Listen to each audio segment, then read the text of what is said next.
N-word. We got wave. Good. Nothing like a good N-word wave. Well, Oh, are we recording all that? Mm-hmm. Uh-oh. I just want you to sit here for a moment. Take it in, dude. Remember what it's like to be in the driver's seat of a, multinational podcast. We're young Joe Rogans, and that's it. That's never changed. I wonder if eventually we're going to be old Joe Rogans, but without Both our microphones are cracked in the same spot. Have you ever noticed that? No, what a fucking piece of shit design. Well, they've lasted quite a while, and none of it was super expensive. They've done a lot of stuff. The reason that I called this emergency podcast is because I had shame this weekend. Did I tell you that I found my journal entry from August 31st, the last day that I was covered in shame, and I read it out loud, and it said all of the same things that it was saying yesterday. And I said, oh, wow, this is just shame, dude. We've been here before. It's the same shit. Nothing's different. Fuck yeah. And it's kind of fun and helpful because you go, oh, so if I just, entertain every one of these ideas and all of this shame, it's not like you end up figuring it out. It's like one of those games that never ends. You know what I mean? Hell yeah. It's kind of like if you're in square one, it says go to square two. Then you go to square two, and it says go to square three. And then you go to square three, and it says go to square one. And then you just never, ever stop walking in a circle of shame forever. Fuck yeah. So I called you this morning to try and break out of it. It worked. It did? Yes. Oh, yeah. I watched it happen in real time. I watched you shake it. You said, what'd you say? You said, oh, yeah, man. That probably does suck. You're the man. I said, what? Really? Thanks. Boom. So if you know anyone struggling with anything, just tell them they're the man, and everything's going to be better. Changes everything, man. It does too. Support your fucking people. Show up. When someone comes to you, it's not always your job to give them some life-changing piece of advice. Sometimes just understand them, hear them, be supportive. Because it truly unlocks the power that's inside of them to do the change anyway, and you can't do the work for other people. And I'll tell you another thing. The outer work cannot be small if the inner work is great. Absolutely. And likewise, the outer work can't be great if the inner work is small. You ain't shitting. So you can really spin your tires trying to get all that outer work taken care of, everything outside of you. But if you're not focused on the inside, then got to find a balance. It's not sustainable. So those are some things I know. Okay, well, I think 3 minutes. That does it, I guess. Dude, it's kind of fun for me to be doing this with you today. It feels good to get back. I remember when we used to sit down at the start of this thing, and it would be so I would have this uncomfortable sense of, oh my God, what the fuck are we going to talk about? And just how natural it feels and how cool it feels. I mean, fuck, the dogs haven't heard from the cast in how long? That's the big And part none of them know that it's fucking coming. We're hitting the dogs with an emergency cast shooting from the hip. Fuck yeah. But I'm not going to pretend like that feeling didn't come back immediately. We were outside 10 minutes ago. I said, oh my God, we have to record a podcast. And then we sat down, plugged the microphone in, and I said, I don't know why I don't know what I'm going to say. Oh my God, I'm not going to. Oh, dude, what wouldn't we say? I mean, the last thing that got dropped was your solo cast, and let's touch base on how fucking good that was. I still listen to that probably once a week. I should have listened to it myself. It was good. I was sad this weekend. It was good. It was funny. It makes me laugh when you fucking make a joke. You laugh at it, and you say, all right, fuck it, move on. It's still you doing the exact same fucking thing. You're just doing it by yourself. It There's just nobody else to laugh at. But holy fuck, talk about what has fucking changed, right? I think this emergency cast is an emergency update. Update. This is the second time we've got together since the solo cast. That's and true. I think the first time was probably just touching base on everything and reconnected. And now that we've covered these topics off the podcast, I think that we got plenty to share. I think you're right. And I have been forgetting. I've been getting in touch with the funny side of myself more lately. That has kind of gone away as I've been, I guess, more serious about the shit I'm doing, which is also cool. There's a time for that. But there's a time to be a silly little goofy fun boy. And that's been coming back, dude. Me and Maystog have been laughing. I freaking live in a house with a foundation, windows, furnace. No one fucking saw that coming. Dude. I thought you were lifetime RV. I thought you were going to transition from a fifth wheel to a big Sprinter van. I never saw an actual house in your future. I didn't think about it until I literally picked up the first box of shit to move out of my camper into his house. Yeah. And I went, oh, B-Train, you've lived in an RV for over a year now. That's a lot. Is it crazy to get up and just walk around in your socks and like walk all over the fucking house and not have it be a tight space? Yo, dude, there's some that type of shit's so cool. Having like full-size bathroom right next to you. You just like pee, it's warm. Nothing, you know what I mean? Toilet's warm. You don't have to turn a water pump on. Wake up. And I bet every time that you're using the bathroom in the camper, you're thinking about how full the tank is, thinking about the next time. Yes, dude. How much water can I use? Don't want to overflow. Gonna have to dump it. This is just like normal life for people. Yeah. They just go shit and then go to work. Yeah, dude, that's sick. I do it all the time. Really? Sometimes I don't even go to work. I just shit. No kidding. Yeah, I just get back in my recliner and keep doing what I was doing. And I hear, dude, just in the spirit of the old cast, how we have been throughout history. Speaking of shitting, I hear that you're, can I say falling in love? Yeah. Yeah. And to be fair, when are you not falling in love? Seriously, I stay falling in love. You've been falling in love all year. Yeah, basically since the start of the cast, it's like just kind of a cycle of like one episode's doing love, next episodes we're doing good. That third episode is, it all fell apart. 2 episodes later, we're doing love. 50 episodes worth. So, yeah, we're doing good. She's been cool as fuck, man. She doesn't say shit that annoys me. She sits and laughs with me. She sits and watches the same old TV shows that I watch. And, like, I've been on a That 70s Show kick since I got home. Because I didn't do TV for 6 weeks. That 6 weeks I was at ProFrac, I didn't do TV. At night, I'd be on the phone with someone or whatever with my phone till about 8:30, throw it on the charger, and sometimes put a podcast on my phone, and then jump in bed and fucking crash. So I've been on That 70s Show heavy. Fun. And I'll, kind of fade off watching it, zone out, and then she'll bust up laughing, sitting next to me when a funny part happens, and I go, all right, that's someone I can get along with. If we can sit around and watch That 70s Show and laugh, it's bulletproof. Yeah. Nothing could go wrong. I'm going to marry her. Finally. We finally found her, dude. And she baked my fat ass fresh bread on a Sunday morning, one of my favorite fucking days. Saturday we went to Outer Limits. We went to the park because Gunner was talking shit. He's like, I'd smoke you in basketball. And I was like, there's not a goddamn sport that you do. And so we took it straight to the court. I said, we can go settle this right now. I don't have to put up with this. We got public parks. You want to go over to a hoop and see what your dad's got? Let's do it. Now, I will admit that though I won, it was strictly on layups, dude. I can't shoot anything further than 5 feet away from the hoop. We got to get close to the hoop, and it's easy when the guy we're playing is 1.5 feet shorter than us and 14 years old. Dude, 12. The sick part was he invoked fouling first. So I was playing fair, and he was beating me by 2 points, right? And then he started doing, when I get close to the hoop, he'd hit me, he'd push me, he'd throw his knee up into my thigh. And I said, hey, if we're fouling, I'm going to foul back, right?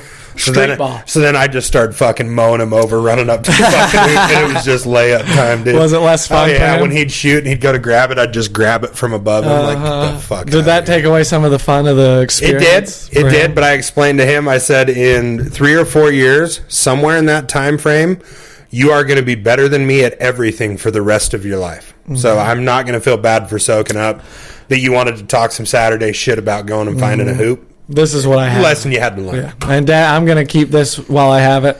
Eventually, you'll be dunking on me. Yeah, so while we do that, she goes and plays with Wade on the tanks and shit. Just falls in suit. Everything's good. She gets along with him. She's fine with setting boundaries with the kids out the gate. Not too sweet. That's important to you. It is, too. So things have operated smooth as a house like that. She doesn't question my parenting or any of it.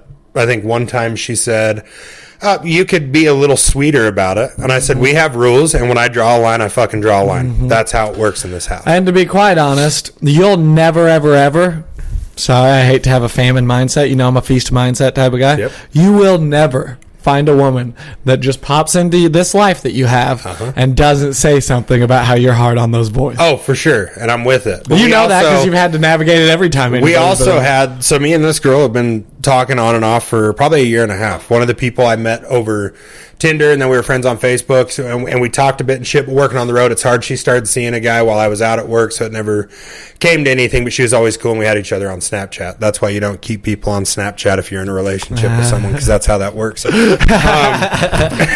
with that being said, there was another girl that much the same thing over the last year and a half. I think we met on Tinder, and even one of our buddies went out with her a couple times, and it didn't work for them, but when he was talking to her, she had like some fucking straight up wife energy, and I was like, yo, I want to see what that's about.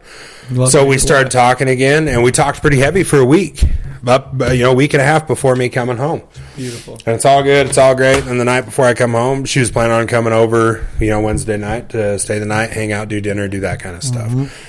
And fucking Tuesday, this is all just a lot. Things need to slow down. And I said, okay, great. Can you tell me what's a lot so I know what needs to slow down? She's like, I wish I had a better answer. It's just a feeling I'm having. And I was like, right on, I'm not fucking doing this. Like, this doesn't work for me. This is the same shit you pulled before. Like, either we're trying this or we're not. I'm not asking you to move in or fucking marry me. Jesus Christ, I didn't even say you had to fucking come over. But you're not going to fucking do this thing where you continuously play this part with me and then it comes up to it and go, I don't know, this feels like a lot. Well, this feels like I just wasted 10 fucking days of talking to you all day every day, and that pisses me off. As it should. Anyway, so I told her, I said, I get you're scared, and that's fine. Everyone is, but I'm not going to try and sort this out and convince you that my life is worth being a part of. And here's what I'm trying to tell these ladies. Give us one fiscal quarter. 3 months of things going good, and then bring all that fear. Spaz. Lose your mind, spin out, push us away, do whatever you do as a fucking human being. Can we just have 3 months of things being peaceful? Been home for a week. You go, whoa! Yeah. Okay, well then leave. You weren't here 1 week ago. So this girl came over that night. The next day she texted me and said, I'm sorry, I think I was dealing with my own shit. I would still like to come see you if that's fine. So she does, and I keep things light. I'm not trying to flirt with her heavy. I'm not trying to just cook dinner. I don't want to interrupt, but we got to go back to the breakup itself because you said the coolest thing of all time. And then she fucking... Oh, I forgot about that. Yeah, we can touch base on that. But so then she comes, she stays the night. Her fucking dog's fucking running around and being annoying, and it's like a problem the whole night. So I'm not exactly having the most fucking fun in the world. So I get up in the morning with her at 5:45, walk her bags out to the car, give her a kiss. Then I go drop the boys off at school, and I'm going to Rexburg to get Wade's Xbox. And I call you, and I end up swinging over to fucking Mason's house. And I haven't really been snapping her because I haven't seen you guys in forever. And me and he's lived a whole fucking life since I've seen him. 2 of them. So he's got the first hour and 30 minutes. I was just communicating with him. He was just filling me in on what's fucking new, what's happening. And he was passionate about what he had to say, so I was really interested. So I'm not really checking in with this girl. And then you show up. We're all hanging out and we're having fun. And she sends a passive Snapchat. To which I respond, so how do you feel about last night? Did you love it? Did you hate it? Are you indifferent? What do you got? That's what we love about you, right? And she said, yeah, like I'm not going to sit here and fucking, you know what I mean? You can just bring up your feelings, but I guess I will because you don't want to. You'd rather me do it, but what the fuck ever. So I bring it up and she fucking tells me, and I knew it wasn't going to work because she said the same thing. She was like, you're awful hard on your boys. And I was like, I don't fucking hit them. I don't scream at them. But I told her they're going to do their chores and they're going to do the things that's asked of them. That's not negotiable. That's not something that I will beg them to do. Yeah. We all have things to do that suck, and that's part of it. So I already knew she wasn't going to work. And then she says that she loved it. I check all of her boxes. And I'm kind, I'm sweet, the kids are great. It's exactly what she's been looking for. But for a lack of better words, she just didn't feel that spark. Oh. Yeah. To which I responded. Well, you know me, dude. When things are perfect, that's usually when I go, I don't like it. What the fuck? Yeah, so whatever. I'm already fucking annoyed. And she says, well, I just feel like I don't want to lose you either way, but I just don't know how to make that connection be there. And I said, no worries. I'll be your friend. That's fine. What I can't do is try and sort out how you feel. So just communicating your feelings to me is a big deal. And then at the end of that message, I said, so just friends, ? And she said, I just don't see how to force a connection. And I said, sounds good. Friends it is. And then she said, I'm sorry. I don't like hurting anyone. I'm so sorry. And I said, literally, do not be sorry at all. I don't remember the whole message. I've nonstop been saying, literally, don't be sorry. It's no problem. Yeah, I'll be just fine. I'm not sad about this. I'm not upset. That is just fine. Sometimes things work and sometimes things don't. Thanks for sharing with me. Yep, and then this girl, Millie, before I had left for my long hitch, we had talked a bit about getting to hang out, and she was busy. She's been doing a summer of concerts. Like almost every weekend, her and her girlfriends go do concerts. Fun. And, she got out of a shitty relationship and decided it was her summer, or whatever. Girls always say that, so. It was her summer, and she broke up with someone. And so we had talked some, and then she'd hit me up and said, are we going to get together? Like, what do you want to try? And then she came over one day, and it was fucking right away. Kick ass. Yep, it fit. Yeah. It felt good. We'll take it, man. Connection was great. Yeah, it was solid. It was awesome. She fit right into... Because I don't change how the house is operating for a chick to show up. We're not doing that. We have a system. We have a schedule. The boys have a school. We got shit going on. You don't change much. So you can show up and fall in suit. I'll make dinner. Like, everything will be good. But if you don't like that part of it, you're not going to like the rest of it. We don't need to waste a bunch of money on dinners. And I'm not getting fucking babysitters to fucking see if you like me. That's fucking dumb. We got shit we're doing over here. Yeah. That's Swing what we're doing. by, Yeah, so it fit good. And then that was, that was on Friday. And then she had a concert Saturday. And then her mom had to use her car Sunday, and she was doing shit with her friend's kids Sunday. And then Monday she had another concert. So her mom had her car Sunday, and she wanted to come over, but her mom didn't get home till late. And I said, no worries. Come over Tuesday. Yeah, we're all good. She did. And the rest is history. And let me say this. Well, shifting gears a little bit, but do you realize that they made a Netflix comedy drama starring Kristen Bell where they took us as humans and turned us into characters, but they're females? It's Kristen Bell and this other hot chick, so basically like us, just two hot people. Just two hot chicks. Yeah. We're just fucking hot chick in Southeast Iowa. 10 episodes. It's called Nobody Wants This. If you like rom-coms, feel free to check it out. But, anyway, they have a podcast where they sit around and talk about guys and how it's so hard to date and stuff. And then they go out in the world and, like, try and do better but kind of get fucked up, but then encourage each other and love each other. And then, like, get together and have a podcast and say... Dude, someone ripped us off of our podcast. I said, well, you know what it really... On one hand, you go, okay, so they saw us and then they turned us into a Netflix series without us getting any money. And on the other hand, I go, well, we're just kind of a product of... our times. And so it actually, watching that made me feel like represented in art. It made me go like, oh, they're doing shit that's like my life on TV now. Because my life has not been relatable to any television show. Like, the life I live is not what you see on TV. But it was with Kristen Bell having a little podcast. And I thought, oh, wow, cool. That's me. You know what I mean? I fucking struggle with love and have a podcast and stuff. Fuck yeah. We just sat and talked for an hour and a half about those struggles. Dude, and they are struggles, but I think love wins every time. Always. If we just let go of the resistance to it, it shines forth of its own. But that's like the nature. I think that the love is the inner essence that's in all of us. And when the clouds are parted and the resistance to it is removed, it shines forth of its own. So it kind of requires no effort. The only effort it requires is in letting go to the resistance to love. Now, this isn't nearly as prolific as one of the Kid Cudi quotes you'd use, so I hate to use what a rapper said recently that resonated with me about love. Is the Mexican OT is talking, and it might have been on Joe Rogan's podcast. I can't remember what it was on.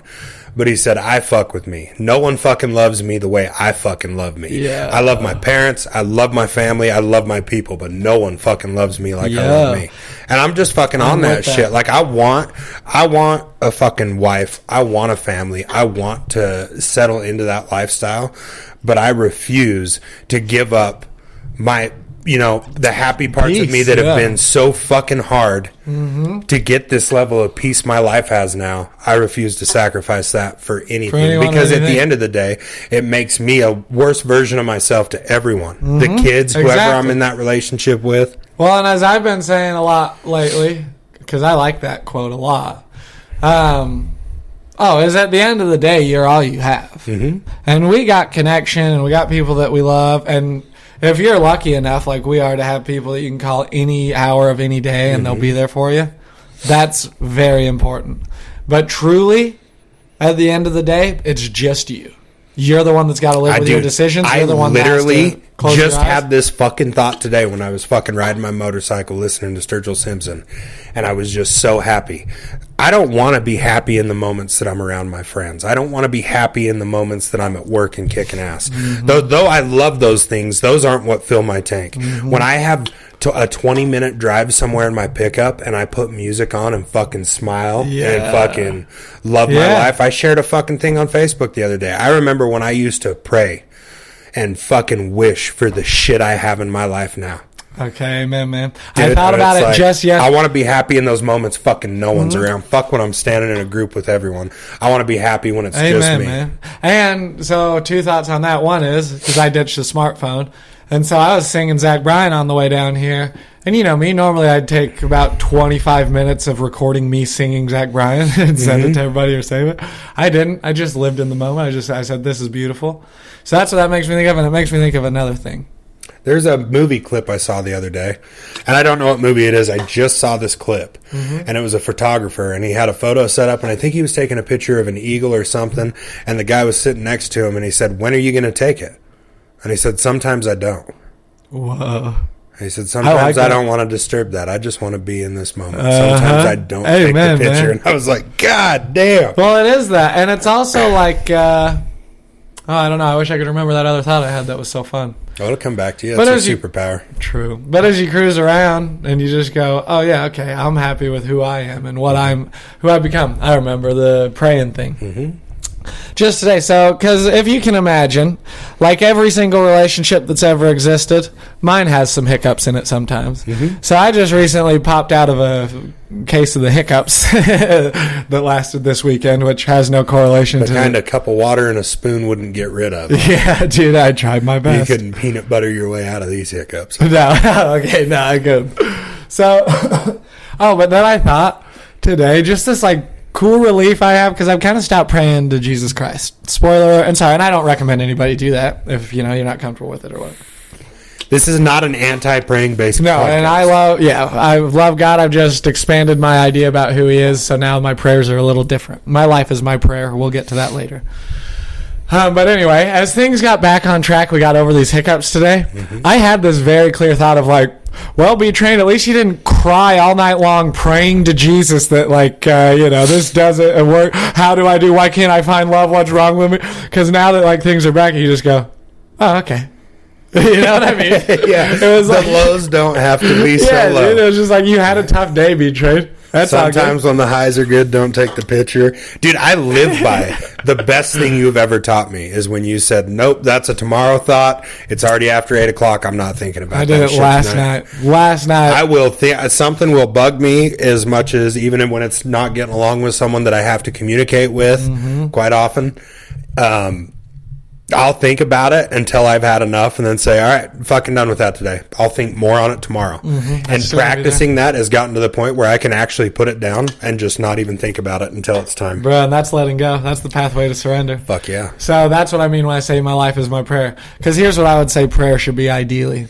This is in accordance with all true theological teachings or like holy books or religions. Like everybody that's probably talked about prayer and understands it, this is sort of the idea, is should we define God first or just talk about prayer? God is all that is.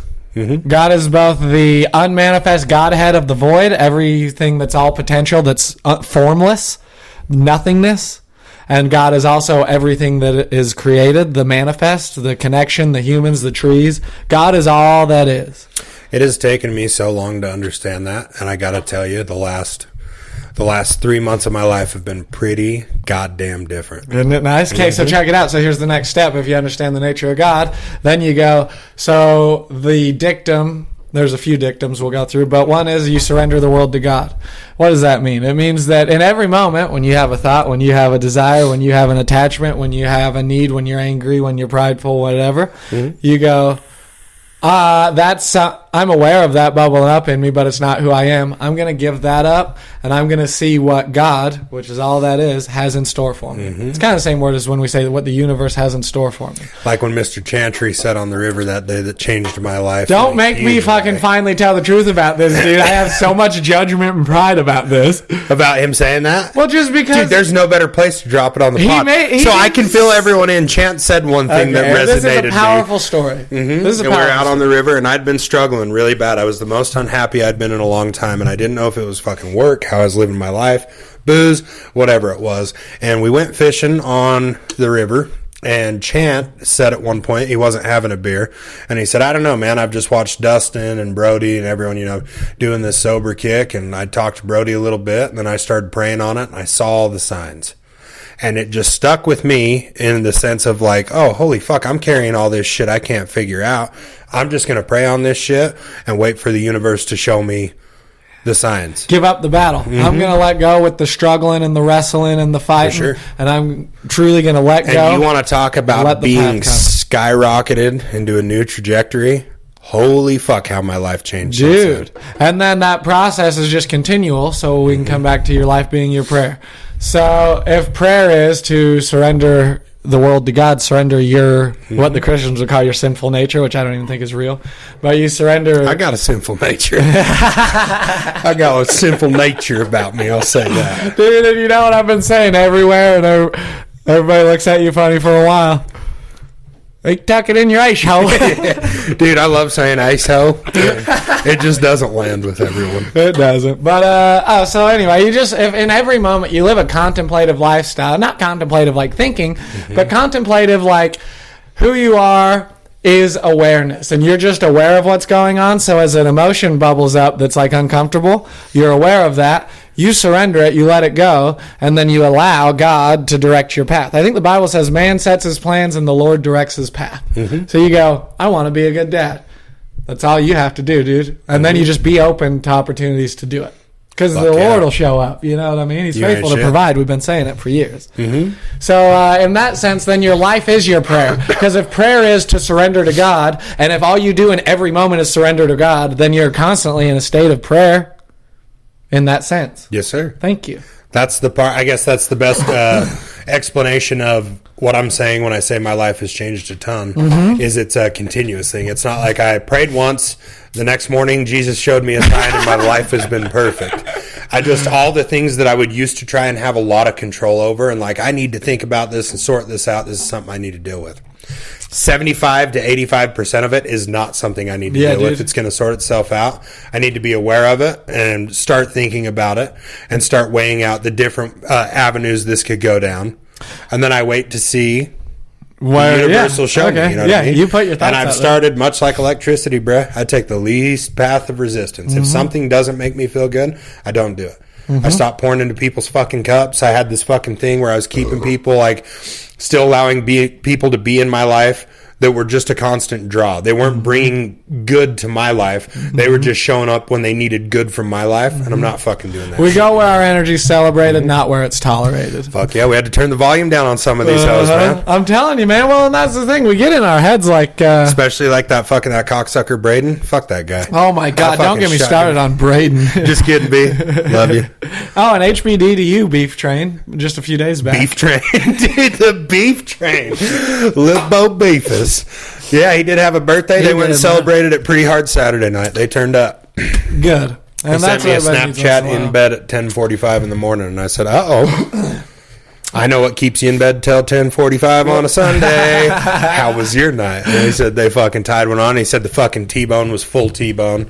They went and had buckets, and then T-Bone said, let's get over to Mike's. They gambled. He made Braden drink a bunch of AMFs. Yes. And then they went back to the manager's shop and fucking cracked out some cold ones. That makes me think about this year, a little update for the listeners. I got real drunk in March, and then I've had one beer. Dude, I got drunk in March, too. Did you? A couple times. Okay. Yeah. And then I have had one beer since then. Nice. When did you have the one beer? About May, I think. I went on a date with that therapist that knew way less than me about psychology, and I was nervous. Hey, that first girl I was talking about. From, therapist? Knew less than you? She was a therapist, and it's like, how the fuck am I fucking helping you sort out how you feel, right? Yeah. Isn't this your job to have good communication, lady? And do you not sit there every day your whole life and listen to people tell you about how, like, I want to be in this relationship, but I'm a little bit scared? And then you go, well, here's what you do. And then you go home and you text your boy and you say, hey, I want to be in this relationship, but I'm a little bit scared. I don't know what to do. We got to call it quits. And I go, well, what about all the fucking, did you not learn anything from the years of schooling or the years of connecting with people that go through the same thing? I don't fucking know, dude. And you know what? And even whether you're licensed in it or not, we're a little too old. Everyone, grow the fuck up and learn to communicate. Honestly, let's just start talking about our feelings. Can we just say what's inside of there? So that's what we started doing about a month ago. I said it out loud to young Gus, dude. Shout out young Gus, YG. He was one a fucking YG dude. I like that. He was one of the heavy hitters in the first era of the pod. He really back was. When Doss Creek used to. What happened to that guy? Yeah, dude, he fucking rode for us for like 4 episodes and then just checked the fuck out. Forgot about him. But I said to young Gus, because he says, and I won't divulge information I'm not supposed to. But he goes, yeah, dude, I just have this feeling. Okay, I can't even say it, dude. It sounds too fucked up to say. I can't even say it. And I said, hey, Weston, you know what we're doing nowadays? Is that thought that runs in your head, and you're like talking to somebody sometimes, and there's this tough situation, and that thought just starts fucking going. It's all you can think about. Mm-hmm. We're just saying that out loud now. We trust the people around us to hear what's inside of us and respond to us appropriately. We don't demand that everything that's inside of us or everything that comes out of us be perfect. Mm-hmm. It's very important to know and understand yourself. What's much more important than that is to love yourself. That ain't no shit. And you can't love yourself if you're not honest about what's inside of there. You know what I mean? Mm-hmm. It's not loving yourself to go, oh, this is a part of me. I hate it. I'm pushing it down. I can never share it with anybody. So after you said that, did he open up? Yeah, he told me exactly what he thought, and it wasn't bad at all. Cool. I'm going to pause it. Same here, brother. Same here. It's tough to find love. I don't know why he'd hold that back. That's the most relatable thing I've heard my entire life. I think people stop being or chilled on the misogyny around me because they've understood that I've gotten to a point where I'm kind of done shitting on women for just being, you know what I mean? For sure. I'm done taking all women, putting them in a box and saying, they fucking suck, they ruin everything, they make it difficult. Because it's like, I'd like to put a woman in a box. Because that's just a perspective. I'd like to be in a woman's box. If it's a woman in a box, I'm in. That's a perspective. And another perspective is, the only reason that we're having all this conflict with women is because we allow it, we attract it, we expect it, we fear it, so it shows up to us. There's no reason that we can't have a healthy, comfortable, happy, sustainable relationship with a woman. And they're also dealing with all the same pitfalls of this fucking dating era. This isn't just one-sided. No, dude. And I want to point out to the young men, fucking douchebags that just make it fucking shitty. And I'll even go as far as to say I used to fucking be one. And like pre-25, I'd fucking tell a bitch I loved her that I didn't, and like really fucking play that game hard to get her all in so that I could have some nookie. Dude. And then just fucking bounce on them. You want to talk about that for a minute? That's weird to realize because I really think it's only been it's recent, a couple years maybe. That, like, if I am saying I love somebody, it is the most genuine thing that's ever came out of me. Same. And I remember being younger and being like, well, this is what I'm supposed to say right here because to get what I want, or this is how. And it's like, bro, what comes out of my mouth is what's genuinely inside of me. And then I just fight when there's resistance to it. That's all. Okay. I say, hey, how about this? And somebody goes, oh, what? Ew. And I go, okay, well, now it's on, motherfucker, because I love myself, and I don't like that part of me either, but we love them. You know what I mean? And how hard is it to love people and things you don't like? Not that hard. It's really not. Really? I don't think it is. Like, I'm trying to think of something, but there's shit we don't like that we love just fine. And I mean, and I guess the likingness of it comes in moments, you know. Sometimes you like somebody, I would just fucking relate it. I mean, not just with people, but most responsibilities. Most responsibilities aren't fun. And in the moment when you have to drop what you're doing to do what you're fucking responsible for, we don't necessarily like having to do that, but we fucking love that we handle shit when it's fucking time. Yeah. We love that we're a guy that can be counted on. Yes. We love that we can, even when we don't like it, rise to the occasion and do it with some fucking pride.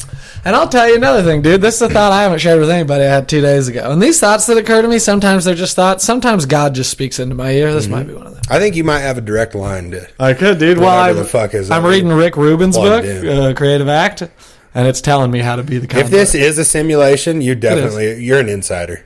You're a plant. Okay, dude, you're putting too much out there, dude. We can only see 0.05% of the electromagnetic spectrum that's out there. 99.95% of what's out there we don't see, but it's there. Yeah.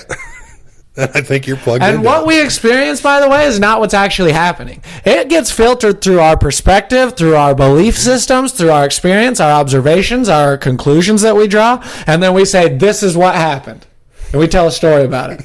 Bro, you don't have any fucking idea what happened. I'm just laughing because I just had a whole skit play in my fucking head about you being plugged in and in cartoon form. Some days when you have a bad day, it's because you wake up and it's like plugged into your ass. You get out of bed and take off to start your day. It fucking jerks you back. Me back. Just fucking ruins the day. You're fucking replugging your shitting. It's God damn it. Oh, God, okay. And then I had a funny thought. I don't know why, probably because I just watched one of their podcasts about how Matt McCusker would fucking laugh his ass off at that very skit.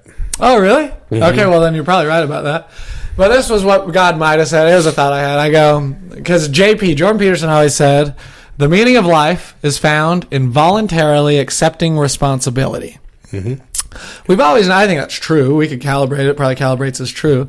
But we're going to put a pin in that for a second. We're going to move over here to the 3 states of existence or enlightenment, which is we move from having to doing to being. So in the earlier stages of enlightenment, our sense of self is based on what we have, our havingness. You know what I mean? So you got a house and a car, and I'm not judging anybody. Like when you're 18, you don't know who you are. A lot of times, who you are is just based on what you have. You say, this is the shit I have, this is who I am. You want to show people your shit. You know what I mean? That's your whole personality. Ooh, maybe that's cool to think about as far as growing up poor and not having shit to show for yourself. So you skip right through the havingness to the doingness stage, which is the second stage, which is who you are is based on what you do. Mm-hmm. Doingness. So and this is where a lot of people like to say the meaning of life is found in voluntarily accepting responsibility. It means go do something. They take that responsibility thing and say it means you should go do stuff that will get you out of your past, but that's because they're reinforcing their limited belief that who they are is based on what they do. Mm-hmm. That's a fucking sentence. So as we move to what we might call the final stage of enlightenment, to beingness, who you are is merely a consequence of what you've become. Okay. That's all you are. You're just being. And we know that the true sense of self is simply a point of awareness. You're just aware of everything that happens. You put no perspective or beliefs or judgments on it, and then you're a conduit. Then you're plugged in. The universe flows through you, and you're a part of it. Because if God is all that is, you are, right? Mm-hmm. God's there. God, that is God.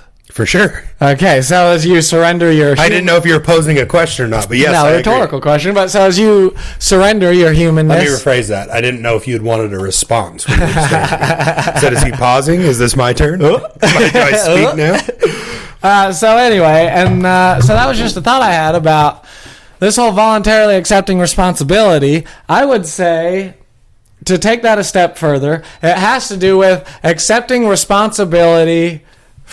Your responsibility to simply be, to surrender the ego, to surrender the world to God, and to, what would you say? It sounds a little dogmatic, but to fall in line with playing your part in the universe. And as you surrender and fall in line to playing your part, you discover that your part is to emanate and radiate true love in every circumstance.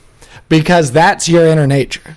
And that's everybody's inner nature. It's the sun that's inside of us that shines forth if the clouds are removed. What are the clouds? That makes me feel like... Greed, pride, anger. That feels like it answers part of a question when I feel like... We were talking about purpose earlier before this podcast.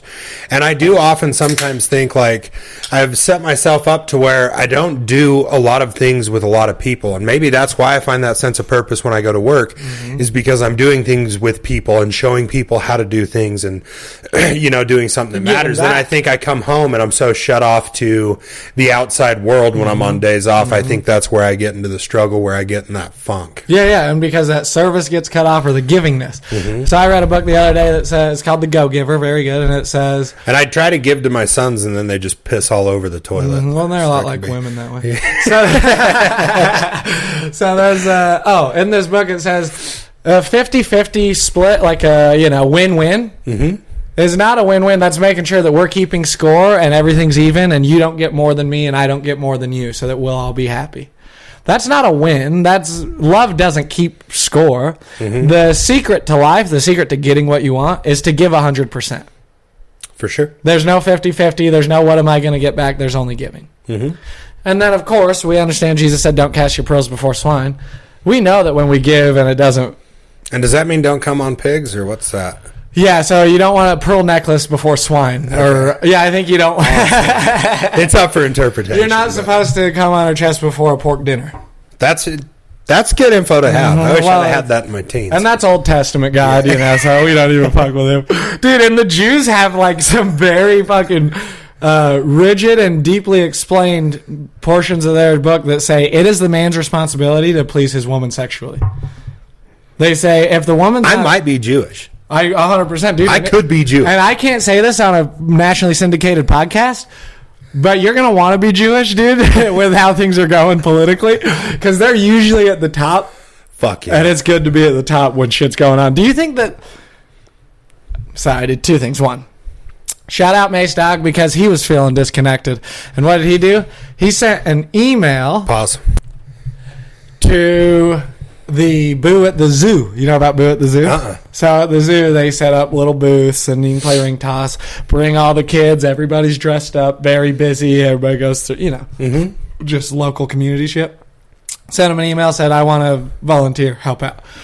Mason did? They send him an email back the next day. They say, yep, show up Thursday at 4:30. You'll be running the ring toss until 6:45.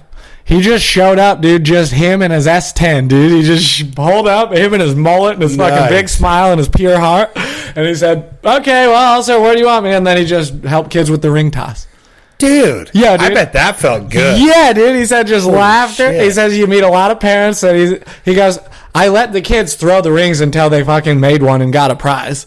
Hell yeah. They got to get as close as they want. I'm not fucking making them stand 6 feet, but they're 3 years old. They missed. Back of the line, fucker. Yeah, dude. But that's what the He parents... fucking cheated. I want him out. But that's what the parents do, I think. It's like, like, hey, you can't stay. You got to get back. And it's like, yeah, dude, they're just 3 years old in a fucking Scooby-Doo costume. Do we have to force them to follow every rule? Dude, that'd be so fun to have someone powerful like Mace Dog in charge that goes, nah, we're not doing that. Everyone's going to get a prize. I'm going to need you to settle down. And parents are just like, oh, shit. Dude. They're used to dealing with toothless carnies, and they just get a fucking full mullet S10 Mace Dog running a ring toss. Dude, just running it. You write a fucking movie about that shit. And what for? What payment did he receive? Love. The Lord's favor, yeah. The Lord's favor. He received love. So we love that about him, and I had another fun story about him. But things have been good having connection with these people, dude. And you know who I'm, other than you know who I'm most fucking open with, love talking to because they're so receptive and there's never this resistance that I'm talking about?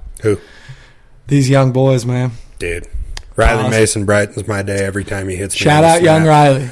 And young Gus isn't young boy. Now I feel weird because I'm baby brother in these fuckers. But what I mean is they're young enough that you don't show up to them and say, hey man, your true inner nature is love and these mental battles aren't who you really are. And they go, okay, really? That's interesting. But if you tell somebody that's 40 years old or 50 years old and all they've done their whole life is identify with the mental battle, run it over and over again, this mind that never stops playing, this treadmill that doesn't get shut off, and they go, that's who I am. You know what I mean? And they figured out ways to just continually have the battle and never let go of it or step outside of it. And you say, hey, that's not who you are. Your true inner nature is love. They go, yeah, no, I don't think so. I think fear is important. You need it to, keep you from getting squished by a bus or something. And I say, do you think if you love yourself, you could keep from getting squished by a bus, or do you have to be scared? Fear. That's the only way. Yeah, it has to be. You have to be scared your whole life, or you will get hit by a bus. You have to live in fear, or you won't survive. Well, you got to think. What they figured out the first bus probably came around in the 30s or 40s. They know more about buses than you, okay? And that's what it is. They know way more than me. How could I know anything? Research. It's fear-based survival only when it comes to buses. All I do is surrender every part of the ego and hear what God says. So of course I don't know what the fuck I'm talking about. Jesus Christ, dude! I'll tell you another thing. Something about fear, probably. Well, all fear is an illusion. So, and I'm just going to say this, and maybe one person will hear it and it'll be cool, but most people will go, huh? The identity of self as the infinite presence removes all doubt. The infinite presence being the field of potentiality, consciousness, oneness, connectedness, enlightenment. There's a million ways to say it. The identity of self, who I am, as the infinite presence removes all doubt. Any doubt is drummed up by the ego, hoping that it can find a conundrum with which to puzzle you with so it can go on. So we're all doing good, dude. We're in love. We just radiate love, and it can nothing can stand against it. There is no content, there is no circumstance that can step against the love that radiates, that's never ending, that's infinite. It's God's love. The Bible says God is love.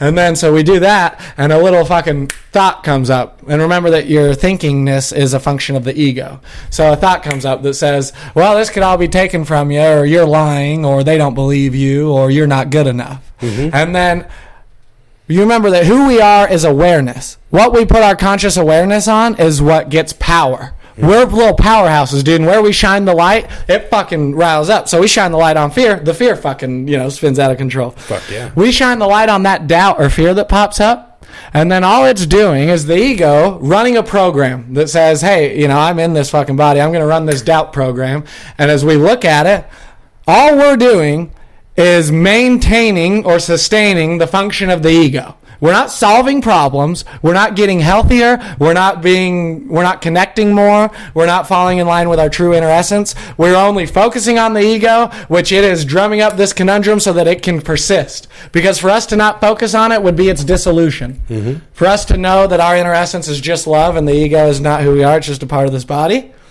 that means that it doesn't have power anymore. And the ego thinks it's God. So that's why that doubt and shame come up, and when they say nobody will ever love you, you think it's true. Because it says it with the Mine's authority that not God might being say. enough. That's the one that always gets me. I'm not enough for these people. I'm not enough for myself. I'm not enough. I don't deserve happiness. I don't deserve love. I'm not good enough. I'm not worthy of love and acceptance. Yeah, that's the ego saying, believe this so I'll stick around. It's just a belief system that's been programmed by our experiences, our observations, and the conclusions we've drawn from it. So we've had experiences, observations, and conclusions and set up belief systems all in our unconscious. Purely through just growing up in this world, not knowing who we are or where we fit in, other people telling us how the world works, so that when we have an experience, we know what conclusions to draw from it, because people taught us. Fuck yeah. And so then it reinforces all these limiting beliefs. As we are now conscious of this process and aware of it, then we have experiences with which we draw different observations and conclusions about that set up new belief systems. And these belief systems can be limitless. Fuck yeah. So, I might have ran into the end of that sentence, but I don't think I did. Oh, okay. So this therapist I heard on YouTube says you have to allow a corrective emotional experience to take hold in your heart. So you know that you spent a lot of years really thinking you're not good enough. Mm-hmm. That was most of you. You know what I mean? That's who you thought you were. Now that pops by and you say, oh, I hate that thought. Damn, you know? But that's who you thought you were. And so then you would have an experience. You would draw from it an observation and conclusion that reinforces the belief that you're not good enough. And then that's what, because of our conscious awareness, that's just all we notice, because that's what we're thinking about. That's who we think we are. Now that we're aware and we're doing it on purpose, we have an experience, we draw an observation from it about how we are loved, about how the power of connection, about whatever, and then we allow that corrective emotional experience to settle in and become true, become a belief. And as a man, believes or whatever, what you believe is literally what's true in your life, because your conscious awareness will bring it forth, because you're God, you're a creator. Dude, I needed this podcast. I needed to know that I was God. So now my next question is, how do I say it? This is my favorite thing to do, is just talk for 5 minutes straight about that shit. Fuck yeah. How do I say it to people without them thinking I'm a know-it-all? You can't. Well, when you, it's the same thing as anything you're knowledgeable about when you try to explain to someone and it just falls on deaf ears. If you know everything about it, you're going to sound that way. And I don't think you sound like a know-it-all, and I think you're the best at covering that, like, this is just what I've found. I think if you start any conversation with that, this is what I've found. I've been trying real hard. No matter what you're doing. The only thing I can relate that to is, like, explaining something about working on one of these fucking pumps. And it's someone that hasn't worked on this part of it. Well, can't you pull it? You can try it a million different ways if you want. All I'm telling you is what I've found that works the best. Mm-hmm. Just because I've done it a lot. So, yeah, if you want to reinvent the wheel, have at it. All I'm doing is sharing the information. What you do with it doesn't matter to me, because every time I do it, I'm going to do it this easy way that I know that works. Mm-hmm. Okay, and to bring it back to conscious awareness, I would say the more that we focus on how, what if people think I'm a know-it-all? That's what we get. And the more we focus on this other corrective emotional experience I had recently, here's a fun one. I went to my mom's, chatted with her for hours about the nature of consciousness, her and my stepdad. And they still fuck, right? I'm going to have to I'll call her right now. And you probably want to ask Tom. Yeah. And hey, Tom, you still fucking? My mom says to me, she just was like vulnerable about, she goes like, okay, so what do you think about this, Braxton? We have this problem in our relationship. Not like big problem, but like Tom does this, and then I get spun out about it because I can feel his energy being this way, and this is how he deals with it, and this is how I deal with it, and it just kind of seems to, not work. Interested in my perspective, dude, about their 25-long-year marriage. And I don't take that lightly. I don't pretend like I have the answers and you don't because you were married for 25 years. All I do is like break up with my chick every 4 weeks. So I'm not rolls around. Dude, I'm not the expert. But and it was so cool because there you go too. Like if we surrender the having to be right, and we're just interested in what somebody who loves us on the outside thinks, then I get to say to him, Okay, cool. So I think as you surrender this part of this, how you have to hold on to this to think that you'll be okay, as you surrender that, it'll open up more connection, you know? As you respond to what he's vulnerable about, I'll fucking spread their dirty laundry. She says he keeps things bottled up. Ooh, never heard a man do that before. He doesn't really like to unpack the box. She says, so I want... And then I go, trying to gently explain to her, the more pressure you put on him to unpack the box, the more you say, you do this, you shouldn't do this, the harder it is. So what we do is we create an environment in which he unpacks the box and it actually feels good. Yep. This is what we got with you. This is why I call you. Is because the box gets full, and I go, holy fuck, holy fuck, holy fuck. And I try to unpack it sometimes with people, and sometimes it's just not the right time or the right person. And they go, how could you think that? That's crazy. You're fucked up. And you go, yeah, I was scared that was the case. This is the worst thing that could have happened. So you call somebody else, and they say, oh, yeah, man, of course, you're the man, or whatever. And then, but it normalizes it. And then the power of connection. What is connection? To be seen, heard, and valued without judgment. For sure. The power of connection undoes the chains of shame on its own, of its own accord. We say its own accord, meaning of course. And then you find also in doing that, when you're there for people, when you make them feel heard, when you get to have those conversations, every fucking time I have a conversation like that with someone, when they come to me with their shit not going good, I get things from what they're going through that alter my perspective. And it's like, oh, fuck. Okay, do you know why you're able to do that? Why? Because of the openness. Yep. Because of the love. 100%. Because that's how miracles work. So miracles are an expression of love. And who benefits from a miracle? Both the giver and the receiver. This is no 50-50. This is 100% win. This is a 360 win, dude. Any way you slice it. And so, I fucking love that. And so that's what I'm trying to yell from the rooftops, is everybody just try it. I know that we've tried a million different things, and you're capable of trying anything, dude. Everybody I know has decided that they're going to try to never eat a fucking slice of bread again. They can do that with no problem. Okay, well, try to stop judging yourself. And then you'll be nicer to other people. And by the way, I say that because I'm on a podcast, but we're saying that to me as I say it out loud. I'm not, For sure. You're reminding yourself. Yeah. The best thing I can say to all that, man, is I think it also comes back to life experience. You know what I mean? The reason I'm so open and not judgmental is because, like we talked about earlier, I have a PhD in fucking up. True. I know what it feels like to have people just... Like, I'm already in it. I know how shitty it feels, and then I bring it to you, and you make me feel fucking worse. And you, like, put my nose in it. Like, what the fuck? I've done this I'm before. asking for fucking help, and you make it shitty. And then everyone goes, well, you're just so closed off. Why don't you share with us? Because it makes me feel bad every time I do. So I've found a few people that I like sharing that stuff with, and that's who I fucking share it with. I'm not going to come to you and hear about, you know what I mean? Oh, well, if you weren't living like this, that wouldn't have happened. Well, that's fucking great, but unless you got a time machine parked out in the shop, we're a little past that. Thank you for letting me know, what I did that was wrong, dumb fuck. How about some words of advice, or maybe just a little bit of goddamn love? Just some connect, just some hearing me. Because I got the power in me to change it. I just need somebody to believe in me a lot of the time. For sure. And that's the power of connection. That's what we're here for. I have an uncle. This is a good one to bring up to you. And I might eat my words one day, but I don't think so. I have an uncle that oftentimes his relationship advice to me is, oh yeah, man, and if you start having sex, really complicates things. I just know when I had sex, it really made things tough. And like, if I just respected it and didn't have sex with her, then, then things could be a little smoother. Maybe, and I'm sure maybe he's right about that generally. But I say... Yeah, dude, I'm done having shame about having sex. First of all, I'm not like turning my life upside down to have this. This isn't a big problem for me. Yeah, that's fair. It just shows up every once in a while. And when it shows up, it's on the level of connection. I don't do this like, I wish I could, but I don't have that gear in me that's just like, get over here, bitch, I'm going to fuck you. Or whatever, Yeah, and I can say that only if I've been with you for a year and I'm madly in love with you.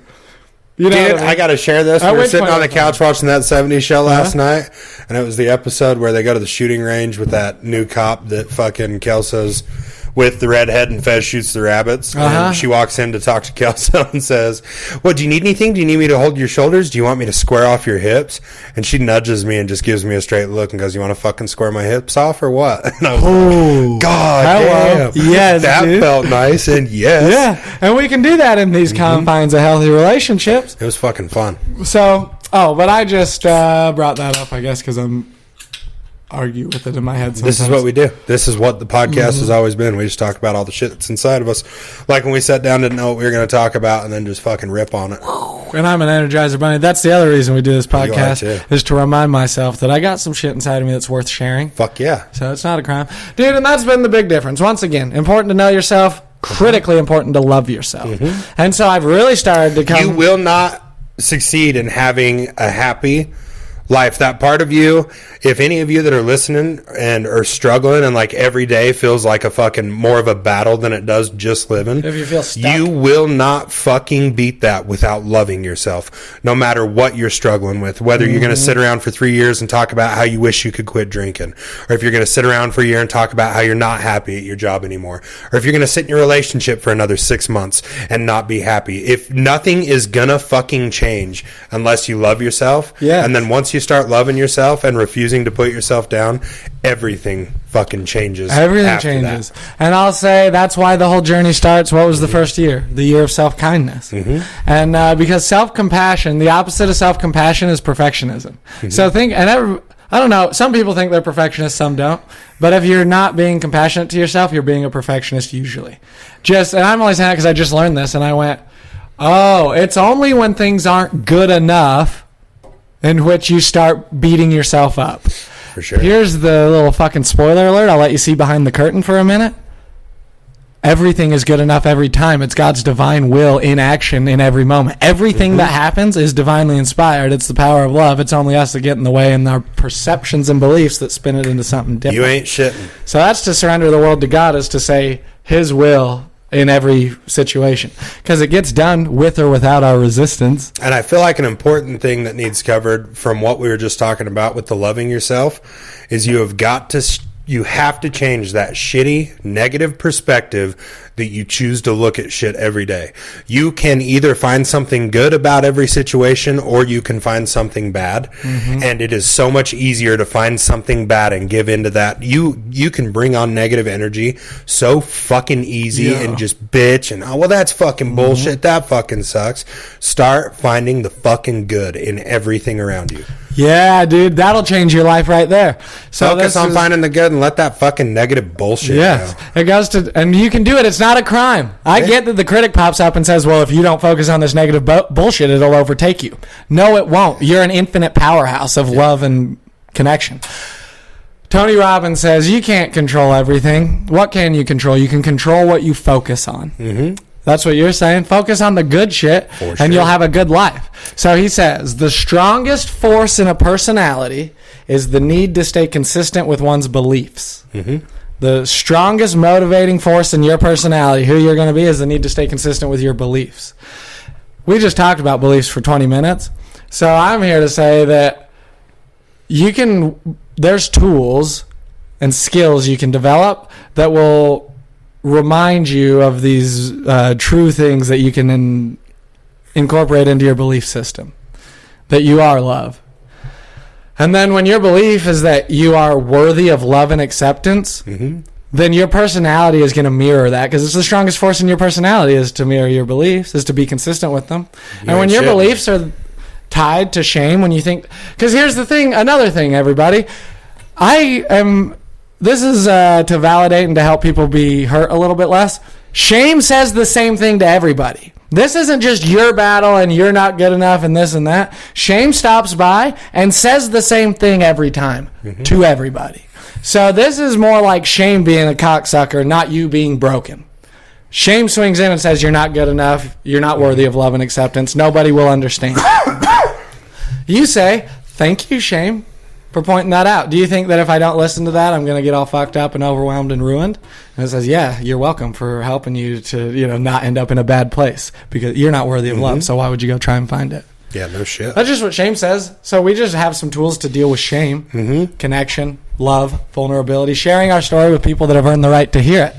Sometimes we share our story with people that haven't earned the right to hear it. And a bit of a life hack to what he just said, share. Share your story. Share the things that are hard to man. talk about. Start communicating with people about the deep shit inside of you, not the small conversations that you bring up and make light of, like, oh yeah, another shit relationship that was fucking gay, and then move past. Talk about your feelings. And as somebody talk about what's going on inside of you, and that connection will naturally happen. You'll find there's going to be a couple people that you do it with, and it's not going to feel good, but you're going to find a couple people that communication will bring you so much more ability to look at the positives and everything, because they can point out. One of my favorite lines from the B Train himself is, "That's not nothing." You can find something small in the shittiest of situations and say, that's not nothing, all the way down to, even if just all this negative shit was just an experience, so that next time you see it, you can go, fuck that. We're putting that shit in the wastebasket. I don't even get hung up on the negative anymore. I think about it for a second and then just, fuck that shit. I'm not fucking doing it. Truly, dude. Truly. I have every 6 weeks, I spin out and I hang out with Shane for a full day. But it's better than it used to be. I spent 2 years being best friends with it, thinking it's who I am. And I'll say this, dude, part of how we got through that was sharing it. And here's what you'll learn. Take it from me, somebody that's done nothing but overshare his whole life. Is you're going to share it like you say. It's going to be... People won't know what to do with it because nobody ever taught us that we're supposed to share our deepest, darkest... secret thoughts. Supposed to be a man. Shut up. Quit talking about your feelings. Get back to work. People won't know how to do with it. Guess what? Not a reflection of you. You are a human being that's going to experience shame as resistance to your true inner love. As you share that with people, and it's generally speaking, it's only their identification with the shame that keeps them from supporting you and overcoming it. You ain't shitting. They say, and when I say you're going to find a couple people that it does feel good to talk to about that shit, it's because they know how to help carry what you're going through. They can pick up some of the weight and go, all right, well, we can sort out these 3 things are just bullshit, and you just need someone to tell you that. Let's take that out the way. So I said that to my mom the other day. I go, yeah, you know how you're always crying, Mom? You say, oh, I'm sorry that I gave you this overthinking mind and how we analyze things and we get all fucked up in the same way. I'm sorry I gave that to you, she says. And I say, well, you know what else you gave to me that was very nice is, I can't even remember, dude. I lost that train of thought. The ability to understand and be compassionate with other people's stuff? Probably. Who knows? Did you get your dick from her? Technically. That nice. But she fucking let him slice it up. So you're half dad, half mom dick. You know, so I don't want to talk about that, but I will say that she let the doctor fucking take scissors to my pee-pee. Well, it is what it is. Dude, they took so much skin away that when I become erect, it has to take skin from my scrotum and it makes my sack look small. Nice. Kind of a, when we talk about perspective, kind of a good problem to have, right? So we can go ahead and get that. My cock's so fucking huge it makes my balls look small when I'm erect. I just thought I don't really see that as much of a problem, cowboy. We can slide that over to a positive real quick. I thought I'd throw that out there. But back to the mom thing. What is nice is because we're wired so similarly, a lot of the stuff I say about love, she's very receptive to. What I hit her with God is all that is the other day. I'm telling you, it was a miracle. She goes, wow, I'm so glad you said that. That reminds me of this other thing I'm reading. That sounds so right. And I go, Mom, do you realize that your belief system that you've been rigidly fused to for your whole life says that this is heresy, that it's blasphemy, that it's anti-God to say God that is all that is? Because all God is, according to some belief systems that have been forced on us, is Jesus, the Father, and the Holy Ghost. Nothing outside of that, and anybody that says it's outside of that is a blasphemer that burns in hell. But what do we know, dude? We know that nobody owns the perspective. At least I'll go to hell for some good shit, Dude, we know for being a proper fuck up in a good way. Yeah, dude, a fucking proper fuck up. Dude. I was a proper fuck up. It's just... I didn't leave nothing on the table. I'm not just ruining part of my life tonight. I'm going to ruin all of it. Dude, as we get older and find this peace that we've been finding and holding on to it and holding that connection to God, truly, we've been connected to God, and now as we hold on to that connection, it flows through us. That's what's happening. The only reason it's hard to comprehend or understand is because when you say God, people get ideas. If we let go of all of our ideas about God, and you just listen to what I'm saying right now, you go, hey, when you surrender and you just let that fucking presence flow through you, that's God. Mm-hmm. It's the presence of God. It's what everybody's talking about the whole time. It's finally the understanding that I've come to. Yeah, well, and it's just because it's the universal truth. So this is one of the principles of spiritual truth, is it's universal.